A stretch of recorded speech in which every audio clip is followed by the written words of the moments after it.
Welcome to Networking RX, a podcast devoted to helping business professionals like you enhance your networking skills in order to become more proficient giving and receiving quality business referrals and improving the overall quality of your life and the lives of those around you. The Networking RX podcast is a production of AmSpirit Business Connections, an organization whose mission is to empower business success through networking. Welcome to the Networking RX podcast. I am your host, Frank Agan, founder and president of AmSpirit Business Connections. Today I'm going to touch on a topic, and it's going to kind of continue on into next week. My brother-in-law, who works at the Ohio State University, and he does a lot of reporting for the university on research that's happening on campus, so he's kind of in tune with these sorts of things, and he knows what I do with respect to professional relationships and business networking. So he stumbled across an article that one of the co-authors happened to be a professor at the Ohio State University.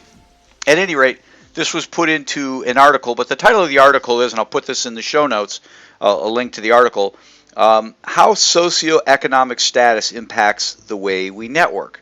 And I'm going to talk about the article quickly, and then it's going to kind of lead into next week, or not next week, but the next episode, I should say.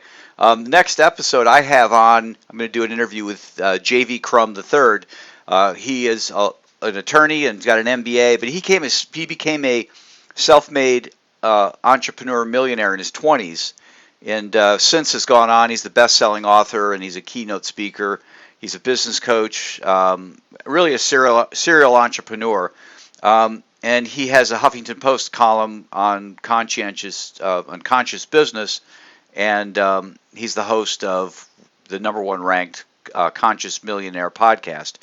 And he's also the author of an international best-selling book, Conscious Millionaire, Grow Your Business by Making a Difference. So he works with a lot of millionaires and talks to a lot of millionaires, people who are aspiring to be millionaires. And I have a copy of his book, and he talks in his book about building powerful relationships. And so we're going to talk, again, in my next episode with J.V. Crum and talk about millionaires and relationships, but I do want to kind of bring this article back in because, according to the article, how our socioeconomic status will indicate how we utilize our networks. And they talk in the article, in talking about the article, and the article was written written in June of 2020, so it was written really in the height of the COVID situation.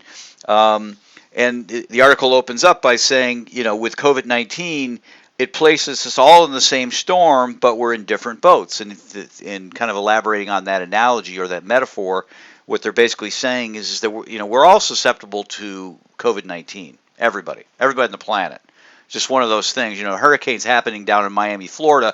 I might be in Columbus, Ohio, saying, "Geez, I feel sorry for those people. I hope they're all okay." Here, it's everybody. But we all kind of come at it differently because we all come at it with different physical situations. Some of us are in better health than others. Some have underlying issues. We all certainly come at it differently economically and psychologically. We come at it differently as well. And so that's where they kind of get this, the statement, same storm but different boats. But what their research focused on was really our networks and how we deal with our networks and how different socioeconomic categories or levels will network. And it talks in the article that they've been studying this for years. And the reason I say that is this is not somebody who just rolled out of bed one day and said, "Hey, listen, this would be a neat thing to write on," and going ahead and writing on it with very little evidence. There were three researchers coming from very certainly well-known institutions. You have somebody from Northwestern, a couple people from Northwestern, and a woman from the Ohio State University. Those are all big research universities, and so these people know their stuff. They've focused on a topic and they really go in deep on it. So they looked at this and they talked about it, and they actually provided a couple case studies, or not case studies, but just used a couple examples, probably real life, but certainly examples. And they talked about a woman by the name of Brianna Davis, who is a Arizona State graduate student. and she's a content creator at a marketing technology company. And she was laid off. And what she did when she was laid off was she immediately informed her LinkedIn network. Got online, said, "Hey, I'm looking for a job. Been laid off." I don't know what the post said, but you kind of reached out to her LinkedIn community, and that's a really broad community. Even for people who don't use it like a lot of people use it, it becomes a very broad community. And so she really went wide with this. She really went wide with her troubles. And then they contrast that with a woman who was a cook in Cleveland, and the restaurant where she worked was shut down due to the pandemic. And the response to her job loss was to turn to her inner circles. Managers, she's described it as her second family, who allowed her to stock up on perishable food. I'm reading from the article from the restaurant and help her file for unemployment. She also reached out to friends who offered financial support, an understanding landlord. So she kind of went narrow. She didn't widen. She, as they term in the article, she winnowed. She went narrow. And so obviously just two people, and two people do not make a study, but they have a lot of other research. And what they found is that generally speaking, people who are in lower socioeconomic status, in lower economic status or classes, they tend to winnow. They reach out to more constrained networks, whereas higher status people tend to widen. They report larger. They'll report on social media. People that might reach out to people that they don't know, and that a lot of that happens on networking. I see a lot of people who are out there and they're in transition, and presumably higher socioeconomic, their professional jobs, professional careers, and they're reaching out to people they hardly know, who are connecting them to total strangers, who are connecting them to three other total strangers, and it goes on and on and on. And so the real question is, well, why is this? Why is this? And I certainly have my own questions. I'm not a researcher, and I don't have their research study in front of me.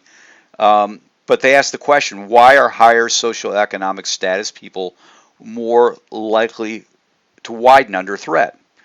And what they found is that in their research is that people who feel in control of their environments, such as people with status. I mean, if you're somebody who feels that, okay, I've got a house and, I've got money in the bank, and so I can kind of relax to a certain extent, they can confidently reach outside of their social comfort zones to people. They're not worried about being rejected. I might be rejected, but so what? I'll just move on to the next person. Contrast that with somebody in a lower socioeconomic status. They may not feel as comfortable reaching out to people beyond their family, beyond the people that they treat as a second family. In the one case of the cook, the people who were the managers in the place of business where she worked. What they mentioned in the article is that research revealed that people with lower socioeconomic status struggle to leverage help from their higher status contacts, mainly because they felt that the higher status contacts wouldn't go to bat for them, so to speak, wouldn't refer them on, kind of made a value judgment. Okay, maybe not so much what's in it for me, but do I really want to recommend this person? And that certainly gets there. There's a whole can of worms there I don't want to get into. The bigger question I have that I want to run by JV is what this article says, and what the research says is that when people of higher income or higher socioeconomic status run into trouble, they will reach out to a broader network. And the research shows that somebody in a lower socioeconomic status, when they run into trouble, they're going to really kind of reach narrow, reach just a close family, close friends. And so I guess the question I have that I'll run by JV is this a situation where people get to that socioeconomic status because they're going wide? In other words, the people who are in that higher socioeconomic category, they go wide when they're threatened because they've just always gone wide. They had a wide network leading into it, and so when things started to happen, they were more comfortable with it. Whereas somebody who had the more narrow network, the winnowed network, when something happened, it's not that changed how they networked. They just continued on doing what they're doing, and that's really kind of the question I have with respect to it. And I don't know that there's an easy answer to it. You could certainly delve into politics. You could certainly delve into a whole lot of stuff there, and I'm not prepared to get into any of that. Other than just pointing out that there are people network in different ways, and a lot of it's dependent upon where you fit socioeconomically. And to me, it makes sense. I'm not saying it's right or it's wrong, but if you're somebody who is reasonably accomplished, you might be embarrassed reaching out to somebody who's lower on the socioeconomic scale, but you have the confidence to do so. Whereas somebody who's on the lower end, they might feel uncomfortable reaching out to somebody on the higher end, and maybe the people on the higher end aren't willing to go to bat for them, aren't willing to help them. Whereas if you're on the higher end and you're reaching out to somebody, if you're a 9 on a scale of 1 to 10, you're comfortable reaching out to a 6 or a 7 and pretty confident that 6 or a 7 is going to be willing to help you.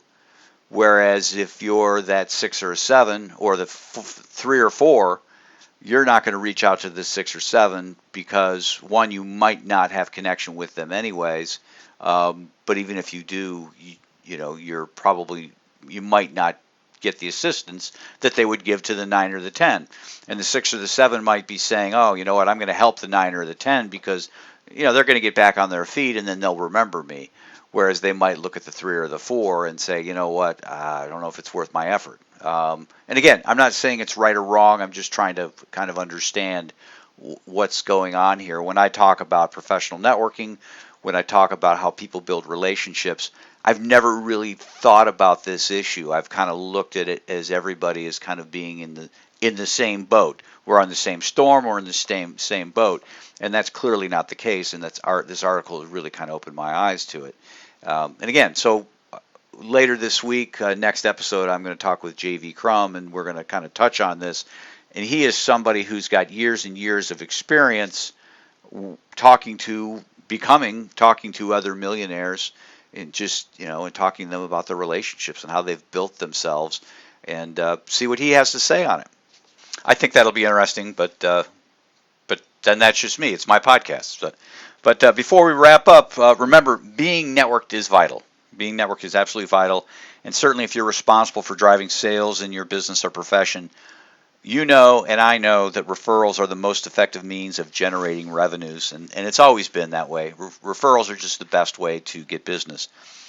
If you're looking for an easy way to drive referrals, they're out there. Join a chamber. There's lots of chambers around this country, or better yet, you can join a networking group like AmSpirit Business Connections, and we're quickly expanding across the country. But having said that, think about this. If you had the choice, would you rather be a renter or the landlord? And I know it's almost rhetorical. It's a no-brainer, right? If you're smart, you want to own the building. You want to be the person collecting the rents. So why do you want to just pay to be in a networking organization when you could make money owning a networking organization? At AmSpirit, as I said, we're looking to expand. We are expanding, and we're looking for highly engaged entrepreneurs and professionals who want to operate a networking organization. They more or less they want to own the building. They just don't want to pay rent and be in another organization. If you're interested, and I'm sure many of you are, I invite you to reach out to me. We have an email. I have an email at the end of this program or one in the show notes. We're in the process of this national expansion, and we're looking for organizers and managers throughout the country to help us. So if you want to make more money from professional connections and also make money building professional connections, give me a holler. Thanks for joining us on the Networking RX podcast. Please put what you've learned into action today and let us know if you have questions, comments, or ideas for future topics. You can email them to us at podcast@amspirit.com. That's AmSpirit.com. Finally, so you never miss an episode, be sure to subscribe to the Networking RX podcast through iTunes, Overcast, or however you receive your podcasts.